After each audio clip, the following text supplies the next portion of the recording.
Hello and welcome to Newspeak, the New Culture Forum's weekly current affairs programme. This week I'm joined by Senior Fellows Rafe, Heydel-Mankoo and Philip Kiszely and the Director and Founder of the New Culture Forum, Peter Whittle. So before we kick off with this week's subjects, climate reparations, the hypocrisy over the Qatar World Cup, the US midterm election results, and the crown. Shall we start by having a quick word on the Smith Lectures? That's it, yes indeed, Emma, thanks for that. Yes, the Smith Lecture, which we have every year, and this year it is on November 29th in London, and the speaker is Rod Liddell. So it will be illuminating and very funny. He's going to be talking on the story of woke, right, and going right back to the origins of woke. This is a great occasion. We usually have a sellout audience. And so basically, I would say if people want to get their tickets, they should try and get them pretty quickly. You can go to our website. There's a link there for the tickets. But also, we will put the link under this video as well. It's on Tuesday, the 29th of November. It's a great evening. It always is. Rob will speak and then he'll answer questions. But the thing is, I think the difference this time as well is that, you know, there'll be a fair amount of humour in it as well, which is good. But that's an upcoming thing for us. So that's a nice end to the year. So do join us. It's very exciting. I love Rod Liddell. I'm sure everybody else does as well. So let's kick off with the story about climate reparations. So Rishi Sunak has gone to COP27, it is, isn't it? And has apparently come back making something close to a promise that will pay climate reparations to countries that have been affected by the Industrial Revolution, countries like Pakistan, and apparently China is also one of the countries that has its begging bowl out. Thoughts? Well, I'm all in favour. What can you say? Well, I'm all in favour of reparations. I think the whole world should be paying us reparations for all of the blood, toil, tears and sweat that went into creating the Industrial Revolution. We have modernised the world. You know, Britain, England, dare I say, has given the world three great contributions: the Industrial Revolution, capitalism, which was Italian, Dutch, but we spread it to the world, and the English language. And we've transformed the world. We've raised the world out of poverty. If you just in the last 50 years alone, if you look at how many people around the world have been lifted out of poverty by the Industrial Revolution, if you look at the railways in India that we constructed, everything that we've done has been to alleviate suffering, has led to advances in medicine and technology.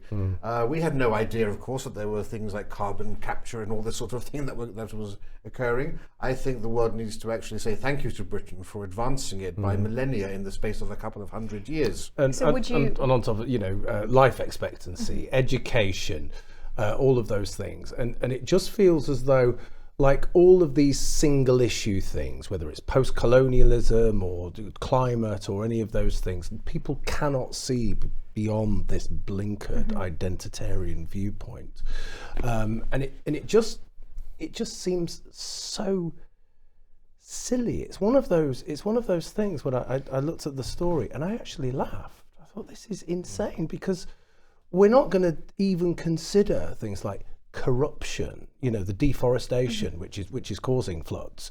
It's the monsoon, it's the time of year. All of those things, we're not going to consider those things. We're going to go right back to the Industrial Revolution and blame the spinning jenny.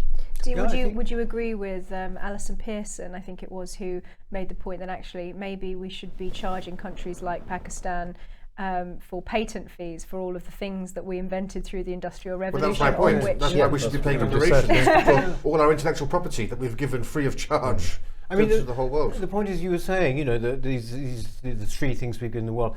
Actually, I mean, that's almost understating it, in the sense that the Industrial Revolution created the modern world. Everything about the modern world, actually, 90% comes back. And this is quite extraordinary, isn't it? This tiny landmass to actually create the modern It's incredible world. The spirit and yet of Britain. sort of our noses are being rubbed in it, a bit like they are in Labour terms. And I think, well, what is this actually about? Is this just this kind of, it actually harks back to the origins of the environmentalist movement, which was solidly anti-West and solidly anti-capitalist. It's exposing itself as being a sort of anti-capitalist movement. Didn't Saint, the Swedish truant, Didn't she recently? she recently came out with all this stuff, you know, about essentially. It's not just environment. We've got to get rid of capitalism climate justice, and all of this racism. But in a way, it was very revealing because that's why they used to be called by James Deningpole and others watermelons. You know, red on the inside. I mean, it was actually a moment of truth when she said that. That's what it's all about. And there's just one more element of context to this, isn't there? In terms of Pakistan, Pakistan has a space program. And Pakistan has nuclear weapons as well, and we are, you know, committing to paying. We're already paying them a lot. We're already paying them, and we're lot of already money, paying them millions. Well, and also Pakistan's population has gone up astronomically by 10 times or so, I think, in the space of the last few decades, with no account, and that's led to deforestation, which of course is a large part of the reason. Which was what I was saying before, we've had these floods. But also, you have this complete nonsense, for example, of paying. Some demands to pay reparations to China, of all places. China, which in 8 years produced more carbon than Britain in the last 200 years have produced, and yet somehow we are the evil party in all of this. It's complete nonsense. It's not dissimilar from what we've discussed before to do with Churchill and how these activists are almost intentionally spiteful. There seems to be something that is particularly spiteful about basically demanding that the descendants of those people who, through their blood, sweat and tears, built not only this country, but as you were saying, Peter, the modern world, off the back of their labour, that their descendants, which are already being taxed up to the eyeballs, historically high levels of tax, and all of this talk about fiscal responsibility and the big hole in public finances, that Rishi would actually even give any sympathy to this idea that the descendants of those people should have to pay other countries as some kind of, especially China, which apparently has, in the last 8 years, has put out more pollution than we have since the Industrial Revolution. Well, can we just come back to that point of Rishi as well? So he started as Prime Minister by saying he wasn't going to go to COP27.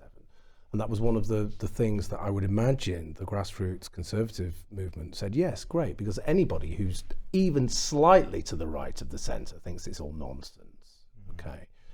And then he does this U-turn, which is just political suicide in lots of ways. And why does he do it? He does it because, well, Boris Johnson's going. You know, and that, I think that says an awful lot. Do you think but the problem is also by entertaining even the discussions around climate reparations, you are setting a very bad and dangerous precedent just by even having those discussions. By having them, because nobody's interested in them. Then how far do we go before we have colonial reparations being demanded?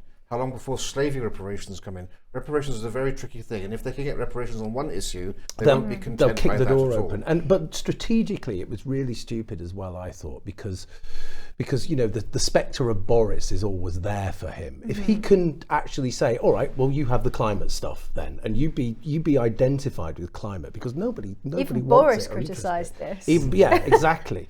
You know, you have that, and he can almost put him in a box, you know, and carry on with his premiership without the shadow of Boris there. But he's just played such a stupid game, and I think electorally, it's going to be devastating. That was going to be my next question. So we've seen with you know, the tactics of Just Stop Oil, that the polls are showing this is really turning people off of the climate cause, especially their disruption on the M25, and then basically putting out statements that suggest that under normal circumstances it would be unnecessary to cause possibly fatal crashes on the M25, but their cause is more important than other people's lives. I mean, obviously that's a probably slightly defamatory caricature of what they said, but people can go and look up the statement themselves.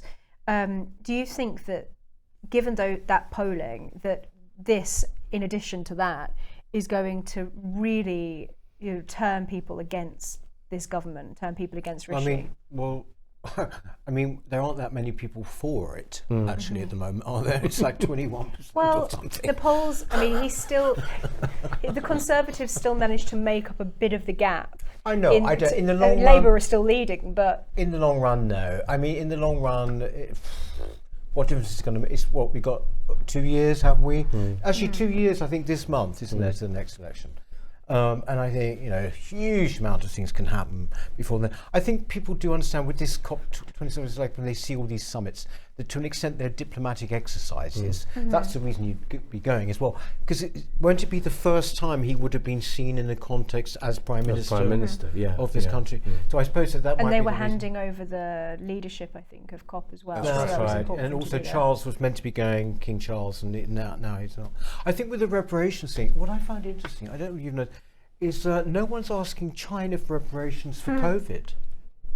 Are they? No. No one. No. Actually. And I mean, the thing is that now, isn't it sort of pretty mainstream that this was something that possibly by accident came out of a Chinese laboratory and brought the world to its knees, and we know all about that. You would think that they would be up for reparations, don't you?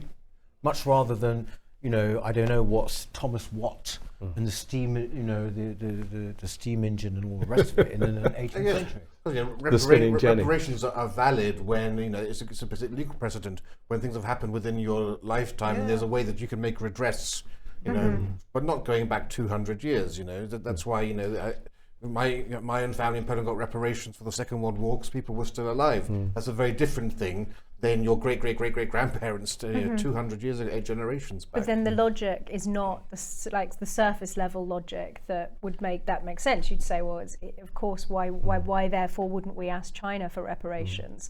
But the real logic underneath is, like we were saying, it's more of a sort of spiteful hating on the West, yes, rather exactly. than it being actually anything to do with the principle of getting reparations where wrongs have been committed. When have any of the Woke Brigade ever picketed the Chinese embassy? And in many cases, it's imaginary wrongs as well, isn't it? Because as we were saying, the Industrial Revolution has had many benefits as well. So well, no, it had more than many benefits. I mean, it was transformative and it moved people from living in Whittle and Dorp. Real progressive, not this kind of faux progressiveness we get now. But what's remarkable, though, is actually that Britain is an outlier in the world, in the Western world, in actually having more support for the environmental movement on the right than on the left. Frank Luntz, who was an American pollster who's been on our show before, did this very important research into this just in the building next door to us, and he showed that Britain alone had more people on the conservative side in favour of green policies than on the left. This is all a legacy of Cameron and May and so forth, but I think now that's going to shift. You mentioned the lack of people picketing the Chinese embassy.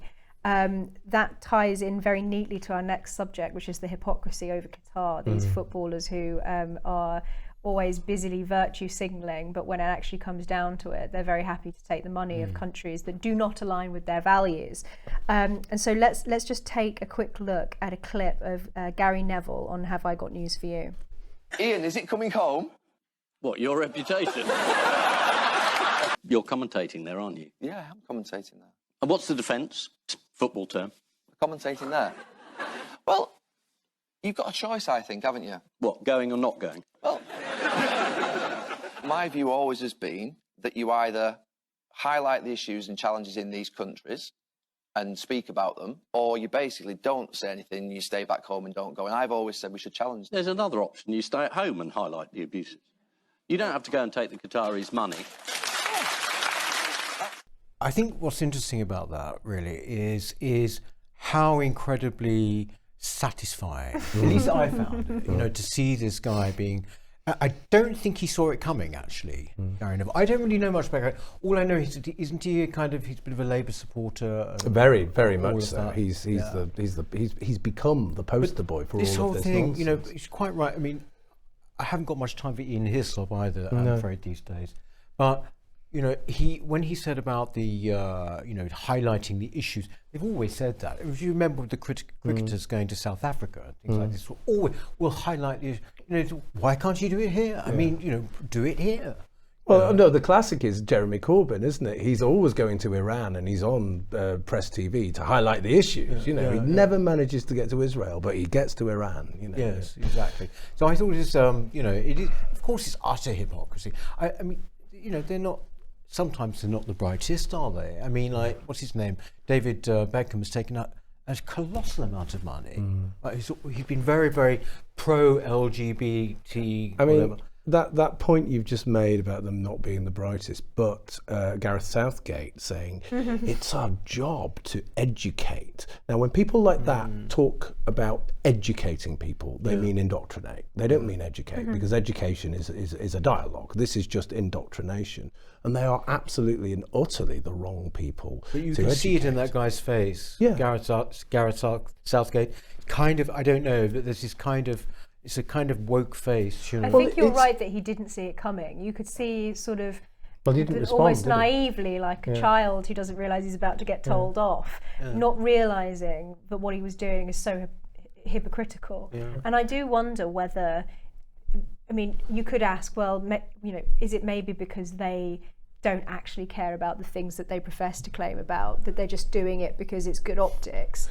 Or is it just that they really do lack the self-awareness to realise that taking Qatari money and going to Qatar, and obviously if they're in Qatar, they're not going to use the opportunity in Qatar to raise concerns about the human rights issues there, because they could themselves be putting, you know, also, it'd be he's very high risk being thing for them employed to by do. the Doha industry Yeah. entertainment network, right? So he's actually being, you don't bite the hand that feeds you. But I think it's a combination of both. It's virtue signalling to the nth degree, combined with a degree of dim-wittedness. And what about combined. these performers who are going there, which I think And was, Robbie Williams going exactly. there too, Is and others. People, I mean, people. And he will- was in Russia as well, as we know, for the World Cup before that too. People will do any number of intellectual and mental somersaults when lots of money is involved. That's one thing. Okay. The other thing is that Peter's just it's pretty dim, and lots of people. I'm sorry, but he is. You know, because the people who latch on to this very simplistic view of the world, which is good versus bad, which is, you know, it's such a simplistic and stupid thing to say that we you know, we should be taking the knee, and my God, the Hungarian team have not taken the knee. How terrible! Why the hell should the Hungarians take the knee? This week, of course, has come to a particular head because we've just had the Qatari football ambassador say that being homosexual is a disease of the brain, disease right? of the mind, yeah. That's And good which is- timing, didn't which- it? Yeah, exactly. That's just been said. So of course, this was a German television, and it's now caused an international scandal. And there's all this typical pearl clutching by the Twitterati and by the left, and you have Peter Tatchell out there. And I'm just sitting there thinking, well, what do you expect someone from Qatar to actually say? But the thing is, you know, when you see Gareth Southgate with this pompous horse face spouting all of this virtue stuff, you almost think to yourself, you know, look, please come back, Wayne Rooney. All is forgiven. You know, you didn't do well. You did some pretty dodgy things, but at least you didn't tell people what to think. I can't remember whether it was him or Gareth Southgate who made these comments, but one of them also, going back to your point, Rafe, the building that the stadium that's been built. Yeah. Thousands of people people have died, died. migrants died in the construction of that. And one of them made this really absurd comment, basically saying, well, these people love football, so it's what they would have wanted. And the point has been made that ensure that the families of those people in India or wherever it is that they came from would take issue with a statement that's that mad and absurd. It's part of that wider thing that our culture does. We do precisely the thing we shouldn't do. I mean, the dominant culture. So we're looking to footballers for education. You know, it's the same thing as looking to Hollywood for moral guidance, which is what the culture does. It's just absurd. We've got things upside down, and so, you know, we are suggesting now, just to tie it back to the previous point, that, you know, we should pay reparations for historically transforming people's lives for the better. It's You not see, dissimilar either from. Sorry, Peter. No, I was going to say, I mean, the thing is that this kind of inconsistency, hypocrisy, call it what you want, I mean, it's absolutely nothing new about it. It's almost a tradition.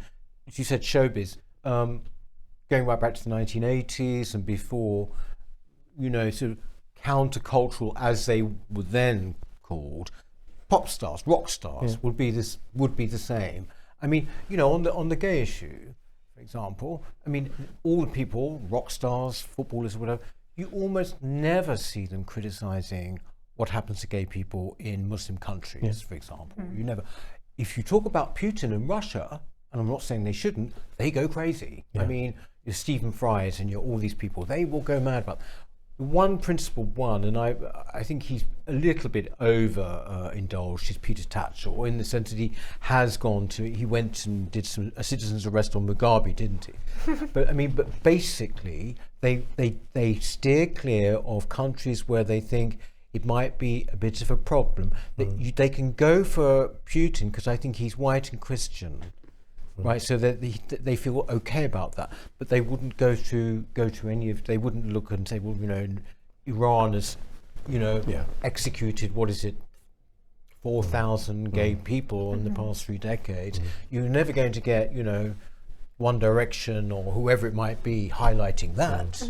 Never. The hypocrisy is quite similar to those photos of Rishi arriving in in a private jet to COP. It really is for me, but not everyone for thee. knows this, everyone sees this, don't they? I mean, they sort of see it all. It's just a show. It's like Harry and Meghan. They were worse ones, going in private jets here and there. But I mean, the juxtaposition of some of these things. I know we've stopped talking about that, but let's just for one point, and 400 private jets to get those people there. 400, they could have done it on Zoom. 400 private jets, so they could have done it on Zoom, right? Actually, that's the point. They could easily, couldn't they? But if you contrast that to some of the images we've seen of the Stop Oil people crying and having nervous breakdowns, a woman who was half blind at the top of, God, it's dissonant. It's crazy. It is. We are living through a time of madness. It's the madness of crowds thing, isn't it? It's the Douglas Murray thing.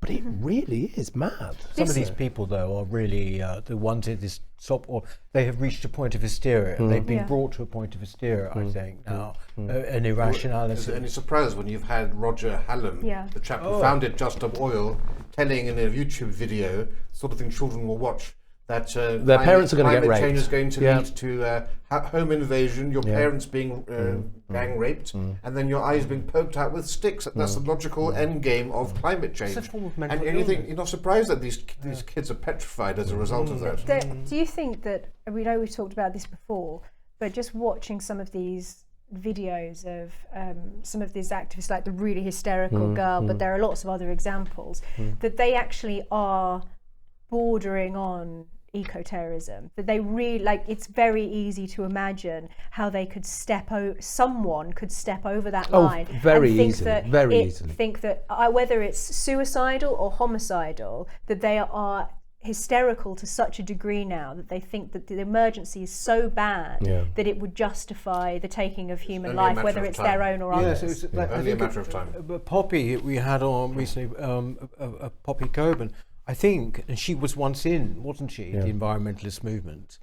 She said that this is going to be the next thing. In fact, environmental terrorism. Because there'll be seen as collateral damage in the wider, bigger motive. Because the behaviour is characterised in two ways, isn't it? One, it's extreme hysterical fear. Okay, and you can see that in their eyes, but also there's a kind of arousal about it as well. They're almost kind of turned on by it, They're certainly, I honestly think they are, because it's performative as well, and they're performing, and it's almost like, they're seeing themselves in a mirror and they're loving what they see, because they're right, as far as they're concerned, they're right at the end of times. They're absolutely at the barricades of humanity, and they're saving humanity, and it's very, very. And the police don't see it for what it is. Yeah, and everything gets normalised though, right? So we were all shocked originally when we saw excrement on the statues, or we saw people gluing themselves to buildings or to paintings. But now we're used to that. So the extreme factor has to be increased, and it's all cumulative. And so that's why, yes, I think we should be afraid of this. Why do you think it is? I have no data to back it up. Why do you think it's predominantly young women? I mean, what is it about?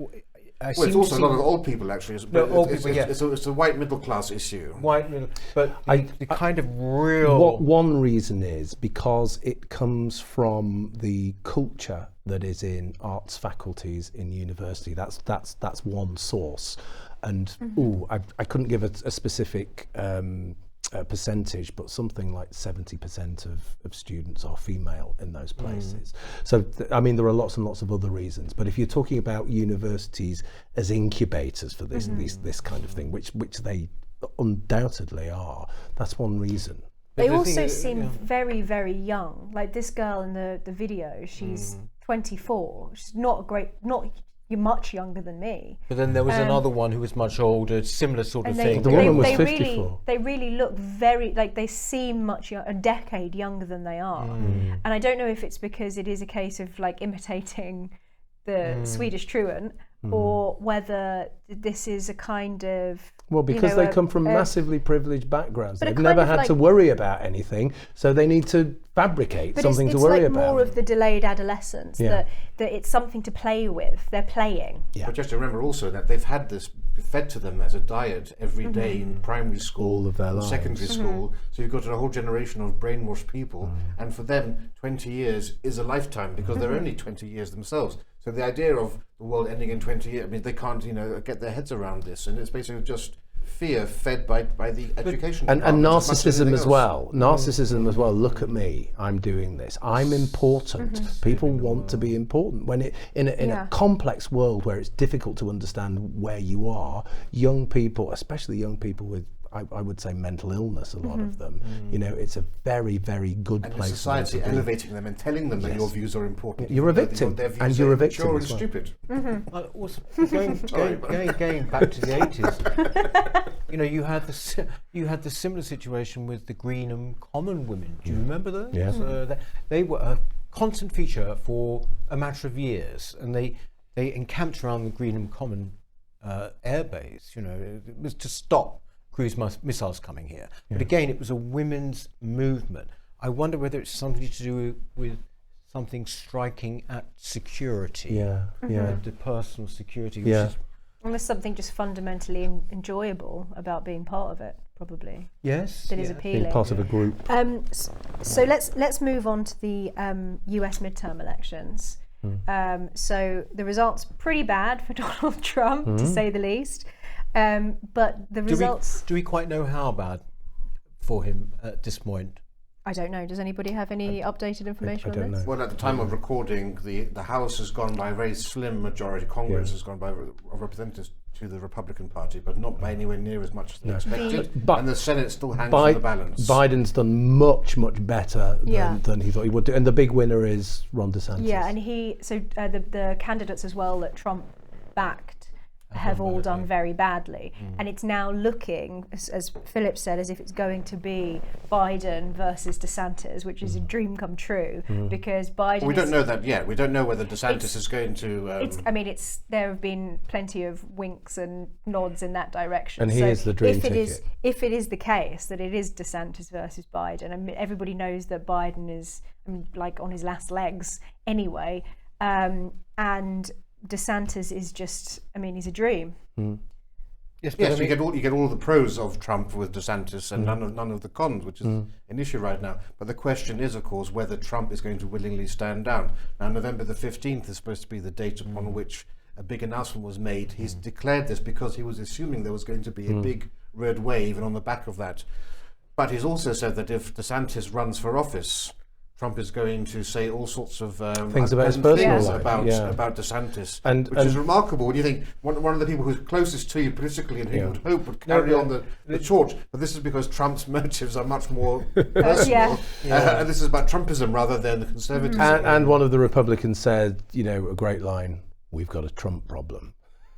So and I think they really have. Trump is polling 70% among Republican Party members. DeSantis only 10%. So without Trump, DeSantis is a clear winner. The question is, will Trump actually stand aside, or will we have a war of attrition between these two? But there is time, and DeSantis is a rising star, and his profile is getting bigger and bigger and bigger, and he's been explicit that he is almost explicit that he's intimated that he's willing to fight Trump for this. Well, he's also, but maybe, I hope so, but he's also said that he'll wait till 2028 in order to ensure that Trump is out of the picture. He's 44. Yeah, I mean, that's one of the on great things about he's 44 years old. What's Trump, 76?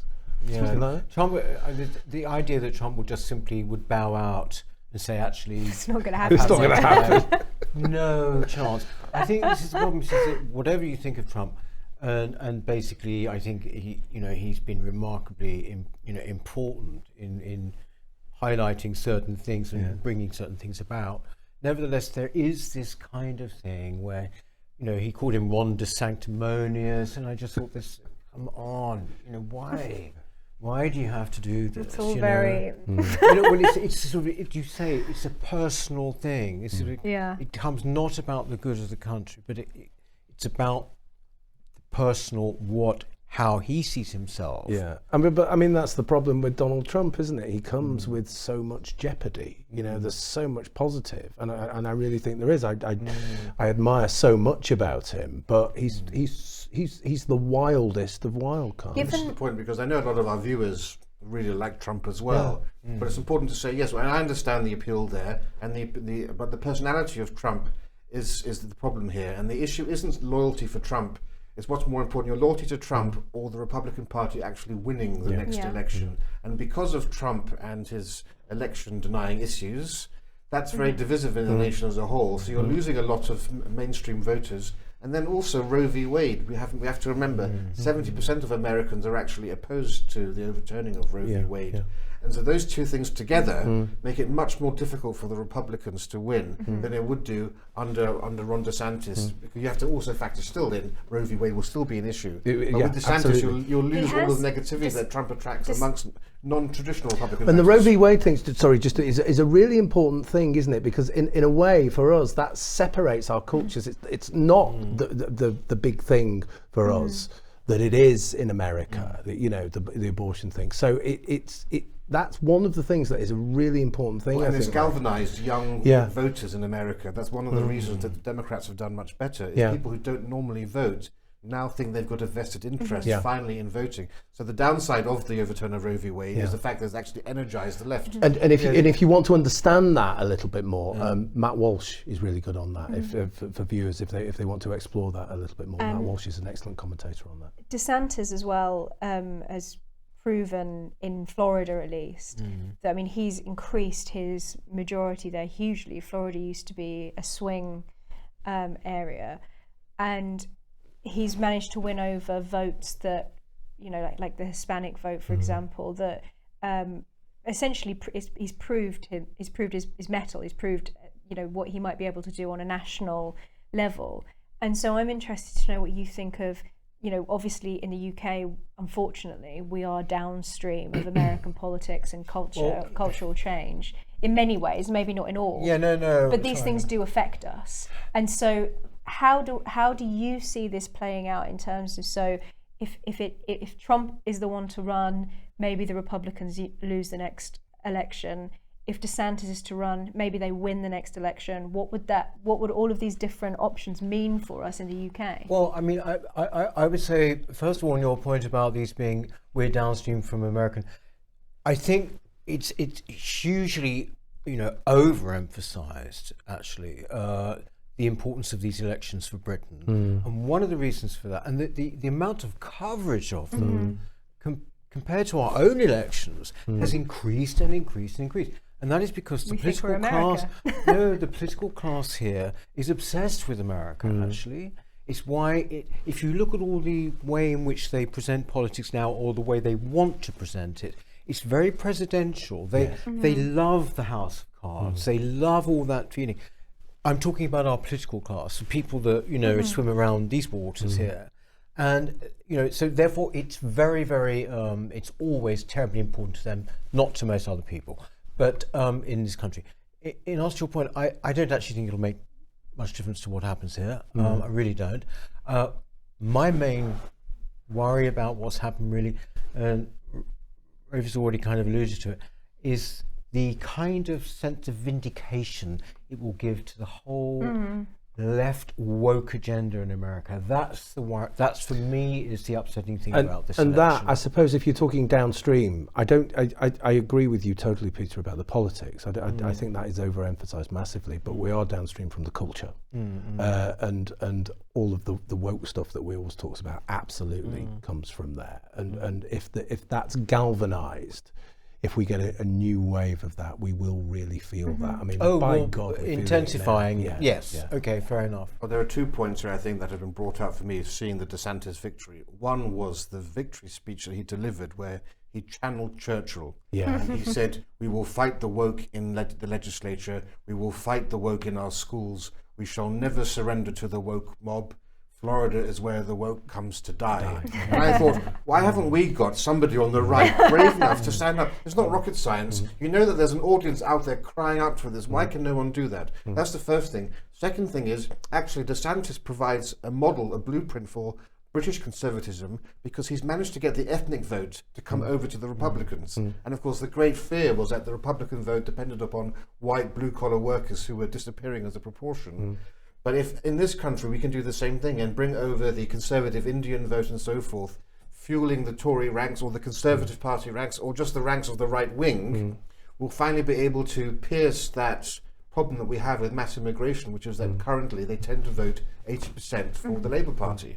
But isn't it really, tragic, bearing in mind going back to December 2019 when the Red Wall collapsed completely? That was the start of all of that. And if they would have done things differently, if they would have followed up on their promises, if they would have done the manifesto, that would have, I think, would have fallen into place. And look where we are now. But the Gramscian Long March, of course, is predicated upon using minorities to advance the agenda. But if those minorities can actually be channeled into the right wing of the nation, then of course I think that conservatism has a more hopeful future than perhaps some of us have thought. The only thing is, Rafe, I mean, I'd agree it's a nice idea. It's just they've been trying that for ages. And in some ways, you could say that Rishi should bring huge numbers of Hindu Indians, at least, or aspirational Indians onto the right side, because they are socially conservative. All of these things are right. They're very, very ambitious. All those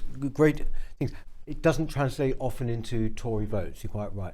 But they've been trying this for so long, it never quite seems to happen. I'm wondering what the difference is between the Hispanic vote and, if you like, the maybe Indian or Pakistani vote. Well, I think it's also because someone like DeSantis is actually speaking out about social conservatism. Nobody in the Conservative Party in this country actually hits the right notes with those communities. I think there's a relation to class, and that's why I talked about December 2019 there. If the Tory Party really got hold of the working class vote there, and if you get hold of the working class vote, the next step is ethnicity, but they've just thrown it all away. One thing, actually, sorry to slightly go off subject, but not, is this speech where he says about the woke, fighting the woke, and they're fighting them, we're going to stop the woke. I know why, absolutely no, I'm not picking up for using the word woke, but just because of a couple of conversations I've been having recently with, one was with Yoram Hazony, who's just written that book about conservatism. I think the time's got to come when we stop. People got to start using harsher language. I am not woke, because woke still sounds kind of jokey to me. Woke, and people don't know. He talks about it being pure. This is Marxism. This is neo-Marxism, and we're in the middle of a Marxist attack. So frankly, wouldn't it be good if one started to use that kind of language? I don't mind if it's DeSantis. But I understand why they're using woke, but then it's not serious enough. It's actually pushing back on their game. So we're calling it what it is, and that's what we should be doing. We should be dealing in facts rather than dealing in obfuscation. We're going to have to wrap up soon. So first, time flies. First, some final thoughts on the new series of The Crown. So I know that you've got a lot of opinions on it. No, well, I just think the timing couldn't be worse for the royal family. The succession hasn't been finally cemented because we still have the coronation to go through. We've seen a huge increase in support for the king and the queen in recent months following the death of his mother. And what terrible timing to have this series of The Crown come out now, focusing on the most cruel period for the royal family, and filled with so many half-truths and inaccuracies, twisting reality. And the problem is, of course, a lot of people actually do take this thing as being akin to a documentary. And people, I've heard so many people on the left say, oh, the public are more educated than that. I'm sorry, they aren't, particularly in America and Canada and Australia and New Zealand. The Commonwealth realms of Canada and Australia and New Zealand are very important, and they don't have as much exposure to the King and the Queen as we have in this country.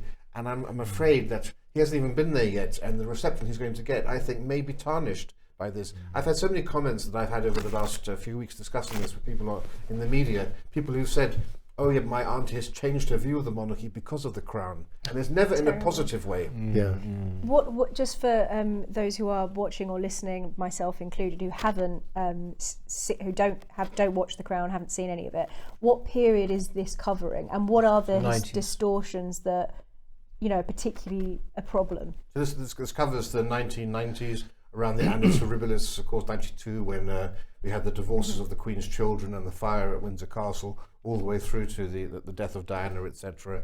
But you have completely fictitious, made-up scenarios, such as, for example, an audience between Prime Minister John Major and the Prince of Wales, where essentially they're discussing overthrowing the Queen and forcing her to abdicate and establishing a regency, which never happened. Now, I think John Major had written an open letter about that. Yeah, well, the royal family, of course, the problem is the royal family can never speak out about these things, so they can't get involved with this. So, of course, on their behalf, you've had John Major and Tony Blair and Judi Dench all coming out to speak about this. And it's telling that the Netflix have refused for all of these series to even put them as basic disclaimers saying this is based on some historical facts, but it's a work of fiction. But they've done that for the Jeffrey Dahmer biopic that was on Netflix recently. They've done that protect his reputation. Yeah, exactly. So it's fine for a mass murderer to say, oh no, some of these incidents may not be reality, but actually people who are living, breathing, and in one of our most relevant, one of the last institutions in this country that actually stands head and shoulders as a symbol of Britain and British unity.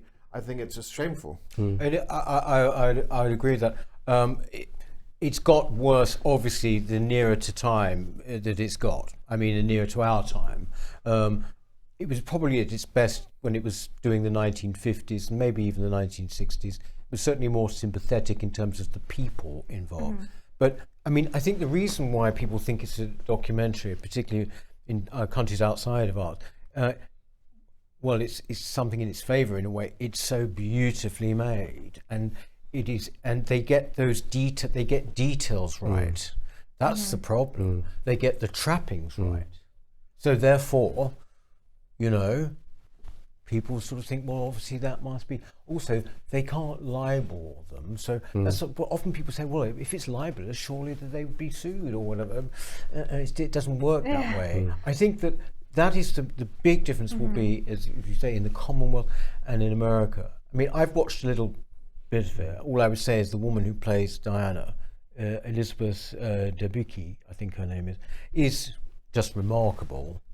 But it's full, at least the first bit is full of... It's also, I think, young people and recent immigrants to this country too, who weren't around in the 90s, who don't know the true story. You really need to have a historical attitude to this to know to be able they just think to sift. And it's not, and a year from now, no one's going to remember the actual incidents. But this is all about creating an atmosphere, and people get a vibe of things, and the vibe is negative. And what about Britannia, Peter? Yeah, I mean, the first, at least the first episode at Broad IT is a big kind of floating metaphor. Britannia was coming to the end of its days. It's a royal yacht. There used to be a royal yacht, and but this is used as a big metaphor for the institution, and particularly for the person of the Queen herself. All of this seems very, very like ancient history, because we've just had this year an extraordinary year of huge celebrations for Jubilee and then the Queen's death, and so everything feels very central and it seems very, very far away. But you have to remember, at that time it really was distinctly mortal. I mean, people were thinking, you wouldn't have thought there would even be a monarchy in the year 2022 actually. You really were, everyone you came across really was sort of anti-monarchist in some shape or form. But I think I agree, it's like, this appalling thing to finish about Churchill, that young 18 to 24-year-olds think Churchill was mostly racist and a bad thing, you know, 1 in 5 One in five. admire him. 1 in 5 admire him. The same goes to the royal family. You'll hear it now, they're all racist anyway. They're all racist. Only 30% of people under 25 have a positive attitude, want the monarchy to survive. Actually, something's happened just today, I think, when we're recording, where, is it in York? A man's just thrown some eggs at the Prince Charles, saying, you know, this country was built on slavery. No, it wasn't. It was built on endeavour, adventure, it was bravery, all of those things, you know, and carried out by the working class. He was in your neck of the woods yesterday in Leeds. Yeah, but I think this happened in York. He was unveiling a new statue of the Queen at York Minster. Yeah. I'm sure this is a subject we're going to come back to time and time again, so unfortunately we're going to have to wrap up. But thank you very much, Rafe, Philip, Peter, and thank you for watching. Please let us know what you think of the topics that we've discussed today, what topics you might like to see us discuss. Like, subscribe, comment below, and we will see you next time on Newspeak. Hello, if you're enjoying the New Culture Forum channel and you believe in our mission, may I invite you to join our membership scheme at the link below or on our website, newcultureforum.org.uk. Our work is more important now than ever, and we have great plans ahead for the future, but we can't do it without your support. From as little as £3 per month, you can help ensure that we continue on our mission. As a member, you'll receive a range of benefits, including access to exclusive content, invitations to our private events, including here at our studios, free copies of our books, and much, much more, including, of course, our famous NCF mug. If you aren't able to become a member, then please help us by clicking this button and subscribing to our channel. It's completely free. Just remember to also click the bell icon so that you can get notifications when we post new videos. Thank you.